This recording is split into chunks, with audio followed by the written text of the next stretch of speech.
नाशिकला कार्यक्रम केला 8 तारखेला। त्या दिवशी पण आम्ही 537 लोकांना हिंदू धर्मामध्ये घेतलं।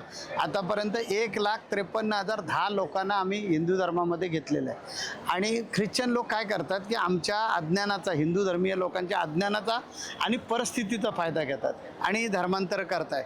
आणि हे धर्मांतर करत असताना ते काय करतात, आदिवासी लोकांना उचलतात, त्यांची नावं बदलत नाहीत, त्यांचा धर्म बदलत नाही, आदिवासीची फॅसिलिटी घ्यायची आणि त्यांची फक्त उपासना पद्धती बदलायची। म्हणजे कुणीही ब्लेम केला, आम्ही बदललेलंच नाही, तो आदिवासीच आहे, त्याचं नाव तेच आहे, हे जे त्यांचा छुपा अजेंडा चाललेला आहे तो हाणून पाडला पाहिजे। त्यासाठी आम्ही वेगळ्या स्तरावर काम करतो। म्हणजे नुसतं घर वापसी करतो आहे अशातलं ना। आता आमच्या मुंबई पीठ जे आहे ते मुंबई पीठावर या आदिवासी मुलांना मी घेतो आहे, मोटर ट्रेनिंग स्कूल निर्माण केलेलं आहे आणि त्यांना ड्रायव्हर बनवतो आहे। आज ड्रायव्हर लोकांची व्हेकन्सी आहे, त्यामुळे त्या मुलांना पटापट नोकऱ्या मिळत आहेत। असे अनेक उपक्रम हे आदिवासी आणि धर्मांतरित होणाऱ्या कुटुंबांसाठी राबवले आहेत।